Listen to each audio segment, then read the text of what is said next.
day 2 of the High End Munich 2023. Yes. And what a busy day it was again. It was different than yesterday. It was very different than yesterday, yeah, at the feeling also, yeah. Yeah, but still a lot of fun.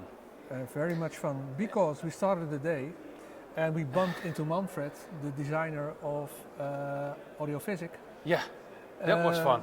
And then we talked a little bit with him, and then we asked, can we do an interview with you? And he said, yeah, sure. So we did, and that is something that you really should watch. Yeah, it was an interesting interview. Yeah. Last year we went to see the Medeos esoteric big demonstration speaker they made with a new kind of mid-range design in there with foil and a 3D printed roster on top of it. And he developed it further. It's already so far that they are almost going into production with it and start to produce mid-range speaker units with a completely different design than anyone else ever has done. And in the video he explains a lot about what he made. Yeah, and why. Because what I found interesting, it's some sort of hybrid magnetostatic dynamic unit. It's quite bizarre. When you look at the foil, it looks like a gel for a stage light. Yeah. But it's really light, but really strong. Yeah. And what struck me was that he was talking about the asymmetrical 3D printed frame. Yeah. And why it's asymmetric, and why ScanSpeak also creates oval units and stuff like that. Just watch it, it's really interesting. The most interesting part is that the 3D printed devices can only be made with a 3D printer. So we're at a stage in production, production techniques, where actually the technology makes it possible to create these kinds of speakers units. Yeah, you can think of it, but now you can actually create it. That's really cool. That's really cool. So that was the first surprise of the day. And then we went over to AudioQuest. Garth. And then you had a interview, a very great interview. Once again, a great interview with Garth. I like Garth. Yeah, he's a funny guy. We just click. I like the guy. He's really open. Yeah. Well, he's an American, so he talks a lot. And very easily. But it makes sense. It makes sense, yes. And again, I learned some interesting stuff about cables and noise levels and equal noise. And we agree on a lot of things. We're investigating coaxial cables, and I asked him some questions about why jitter is sometimes higher, and with RCA and BNC plugs and stuff like that. Again, just watch the interview. It's a funny guy. He explains it really well. For me, what was the funny part was, or rather the interesting part was that you have been conversing over email with your measurements, and he has been responding to you. Every email he answers. Yes. Yeah. And then you picked up the conversation here. Yeah. Had a really nice interview. We picked up where we left on email. Yeah. Just dived right in. And he gave you some pointers for further investigation? Yeah, in the hallway. After the interview we talked even more. I think we talked for an hour or something. Yeah. It was crazy. But about D2D comparisons and just swap out the cable, and in what situations it works, in what situations it doesn't work. But we're definitely going to try. But he agreed it's really hard to do that. But again, it's a funny interview. And also good to say, I think here, people from AudioQuest don't do just things from marketing perspective. No. I mean, they do marketing, of course. Of course, it's a business, they have to make money. Yeah. But the engineering principles and the measurements they do are always the foundation of what they do. So it isn't a bullshit company at all. No. I don't agree on all aspects. Like the DBS system, I still have some doubts. But maybe they know, and maybe he can convince you at some point. But the next step will be investigating that. And he said how I can try to see the aspect of DBS. Yes. And I'm open-minded, so I'm going to try and find out. So that was a great conversation. Definitely. And also a proof that in this industry you can have a civilized conversation about digital technology. And later on with Mytek as well, but we'll get to that later. Talking about digital technology, today was a streamer day, I think. Yeah, a little bit. We went to see Aurelic, their new G2.2 and G3.2 machines. Nice products. Yeah. I like the new design. Yeah, looks really great. It looks really good. The double, the bass, and it just looks great. I don't know how to explain it, but he made some great pictures. Yep. Big improvements on the processor side. It's twice as powerful or 4 times as powerful, more RAM, NVMe's, direct memory access, which is, by the way, a technology that's been along for ages in the computer technology, but he made it sound like it's something new. DMA, it's old, but anyway, it's in there. They look great, I think they sound great, but what struck me is that they actually implemented the whole upsampler in the G3.2. So there's no separate box for upsampling. And then I thought, okay, that's a good idea, but it made it more expensive. And previously it was a choice, and now it's just in there and you pay for it. It must have a reason, but they now have some sort of a Halo product. The 2.2 line is practically the same price, but you get a better product. And again, that's the sweet spot, of course. You have the 1.2, 2.2, 3.2. It's always the best to stay in the middle. Again, now it's also the best. And their clock is now usable on all products, which is a good thing. And what I still like about Aurelic is the fact that they are very much specialized in Wi-Fi. Wi-Fi reception. So they optimize for Wi-Fi reception as one of the few brands that actually puts a lot of effort in engineering into getting a clean signal from Wi-Fi. They also call it a wireless streamer. Yes, they call it a wireless streamer. Which is funny. Yeah, that's true. Then we went over to Aurelic, where we saw an interesting new product, the AP20. AP20, also an expensive product. A very expensive product, but it's 25? Something like that. 25,000 euros. All-in-one. An all-in-one. So just add speakers was the motto. So there's a streamer, a deck, a preamplifier, a power amplifier, all inside. And it's a lot inside one box. Wow. It's based on a Purify design, so they use the Purify amplifiers inside, but they completely redone the input stage. I was scared at first. I said, oh no, there we go. They just grabbed the streamer, like, I don't know, they have the N20 or something, put it in there, put an amp in there, and now we have something new. No. Luckily they didn't. It's actually some sort of an A20, that's the streamer with volume control and stuff like that. And they implemented, of course, it's an Eigentakt Purify module, but they completely modified it, and you can hear it. And also the fun part was that they said that the volume will be completely analog. 64 resistors. But also there's 64 steps. But also there is an analog line in there, meaning if you put in a record player analog in, then it will be completely analog through the amplifier and no analog AD. out. No AD. Nothing. I thought it sounded pretty good. Yes, absolutely. I was surprised. It's fluid. It has structure. It sounded not like a Class D amp. No. And in this case, it's meant positive. So And then at the end of the day, we bumped into a third streamer from Mytek. The Empire. I didn't. Mytek is not really well represented in the Netherlands, in my opinion. So I didn't even know this product. But it's a 25,000 euro streamer, which is really, and there's no amplifier in there. It looked great. It looked really good. The demo was okay. I think it was the speakers that didn't work quite well on that system, but okay. The system itself was very impressive. An interesting system.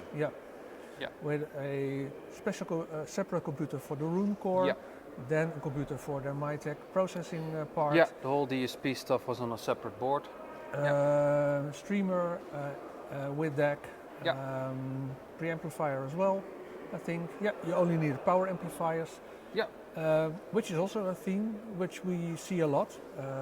Streamer, DAC, preamplifier. Lots of preamps with streamers. Yep. Yes. So the funny part of the discussion wasn't about the product itself, actually. No.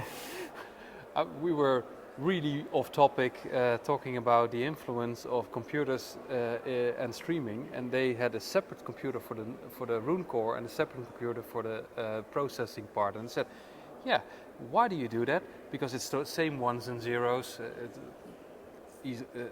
But he said, I don't know why it sounds different, but it sounds better. Yeah.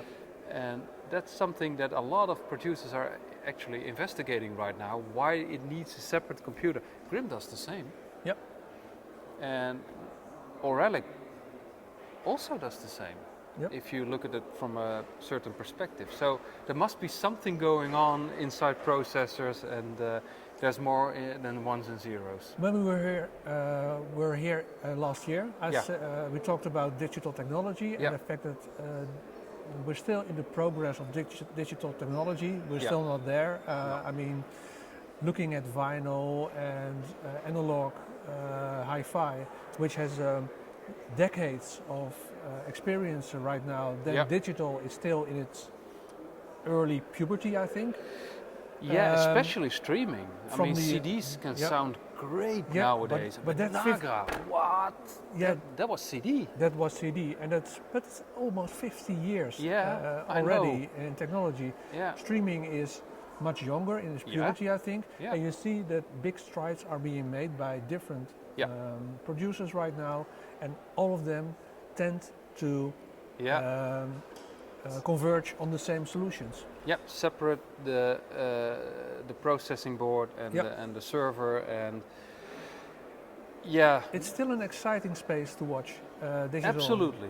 Yeah, it is exciting, and they all seem to have a feeling where they have to look now and to make it better. And it's interesting. It's an interesting topic. Yeah.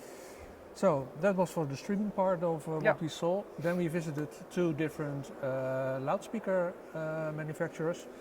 One of them was Neat. We did a big comparison of bookshelf speakers, 40 of them, 50 of them in a live stream, where the Neat Petite Classic stood out as one of the really good speaker. So we were very interested to talk to Neat. Yeah. And they had two new models. Yeah, classic line. Yeah, in the classic line. Their Neat Petite Classic, what they told us was with the release, or rather the re-release of the product. Yeah, it did something. It did something in the market, and people were very excited about the Neat product. So they decided to create a line out of the classic line. Floor standing models. They had the Elite Classic Elite, the big one, the big floor standing, and then a smaller one called the Momentum. Something in between. And what separated was actually the bass unit. Yeah, and the in-out. The volume of the cabinet. So the bass unit is tweaked to the volume of the cabinet. Well, the bigger you go, the bigger the bass. Yeah, I guess. But I don't think you need more bass. No, Neat is a very interesting loudspeaker manufacturer in the sense that what they create looks simple and classic. Yeah. But they produce a big sound. So, and I know from what I read about Neat, there are musicians there. Yeah. The founder is actually someone who plays music. Yeah. And they always judge it on the musical qualities, and you can hear that. You can hear it, yeah. So it's a great loudspeaker manufacturer to watch. Yeah. And then we went over to a different part of Europe, to Austria. To Vienna Acoustics. Neat, isn't it? Europe. Well, England is still Europe. Yeah, sort of. I know that. Don't start a discussion about Brexit, but we went to Austria. We went to Austria to visit Vienna Acoustics, and they had a new speaker as well. Mozart. The Mozart. Their part of their line is called after composers from Austria. So they had a Beethoven already. Haydn. They have the Haydn, which Jeffrey from he our likes colleague, them. he likes them very much. He likes them a lot. And now they have the Mozart, because that is the missing composer from Austria. And the Mozart is a streaming active. Powered. It's a powered speaker with a streaming platform. Yep. From Stream Unlimited. Yep. But within there are passive filters. Yeah, it's a different approach, and I get what they wanted to achieve with this loudspeaker. By the way, the whole module in the master speaker is developed in cooperation with Stream Unlimited. Yep. They still tuned it together to fit the loudspeaker. But you don't see a lot of powered speakers with passive filters inside and active streaming components, because most of the time they make it fully active and make the crossovers in the DSP. Yep. And it's easier, it's cheaper, I think. But they said no, we want to have the Vienna Acoustics signature and the sound and the clarity and the openness. And of course you can achieve it with DSPs, but then it gets really expensive really quick. Then you get into grim LS1 territory, and I don't think that's the whole idea. It looks like a Vienna Acoustics, so it's compact, it's narrow, it looks classic, I think. Yeah. And the only thing you need is those speakers. Yeah, you don't need anything else. It also has an HDMI input. Yeah. So you can connect eARC, so you connect your TV also to it. Yeah. It's a complete system, which is also nice. 12 grand. 12 grand, which is a lot of money, of course. I think so. But again, it's a complete system. You don't need power amps, you don't need preamps, you don't need anything. Oh, by the way, which is important to tell, it's Spotify Connect, it's Tidal Connect. They update regularly, I hope, but from what I've understood, they took it really seriously. Yep, and absolutely. It's their first steps into this area, and I hope it will be received.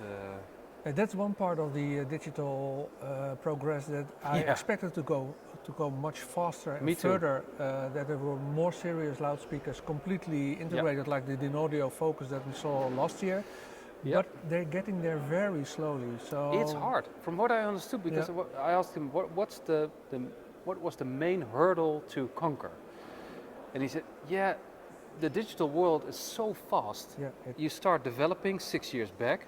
And once you're there are so many new developments that you need to update it, and well, you're old already, and that's why I think it's wise that they cooperated with Stream Unlimited. Yep, it's a big producer; it's always up to date.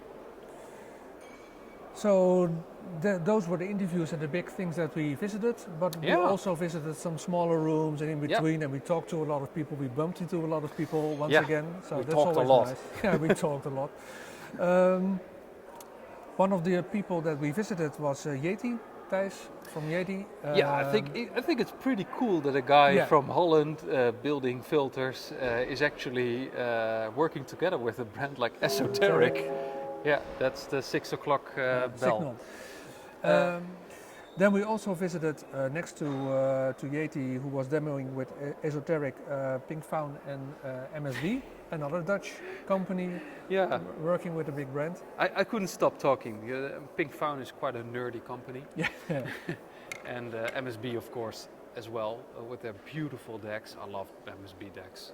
They look so nice. We talked about clocks and switches, and I think there will be a test coming with them where we try to swap just the clock to see what the influence of a clock in switches in the whole chain. Because he said, you hear a big difference.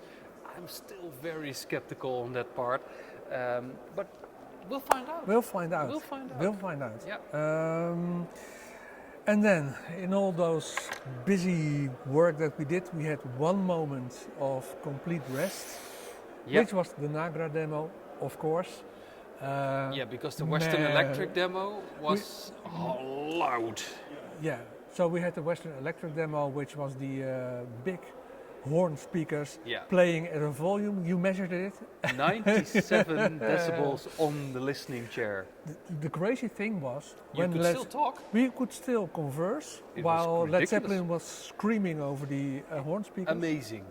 Yeah. But that was a bit too much. Yeah, And then we it was went loud. to Niagara, which was next door, and we had those Zen moments with a CD reproduction It of was a crazy. classical singer. She was singing. Crazy and good. Crazy good, yeah. And Yeah, then, but like, that's true. I was relaxing. yeah, I was completely zen. yeah. Yeah, now you mention it, that was really incredible. Yeah, Whatever they do, I don't know, it's just It's- very relaxing systems they So- create. Yeah, if you're going to visit the High End Munich yeah. and you want a moment of rest, just visit the Niagara Visit demo. Niagara. And If you want re-energize some yourself. relaxation at home, buy a Niagara system. Sell your home, buy a Buy a Niagara system. Yeah. Yeah, it is an amazing brand. I love it. Well, that wraps it up for day 2, I think. That wraps it up for day two. Yeah. We're gonna have some food. We're gonna have some food. We're gonna have to do some editing once again, and then maybe, hopefully tomorrow morning, Yeah. the videos will be uploaded again. Takes the whole night. Sorry for that. So yeah, it's what it is. We will have a third day tomorrow. Yeah. And we will do another wrap-up video tomorrow again. Yeah, then we wrap up the whole show. Yep. Yeah, which will take longer than 20 minutes. Oh, let's try to do it in 20 minutes to Yeah, wrap up the show good. tomorrow. Thank you for watching. See you. Okay. Bye bye. Bye.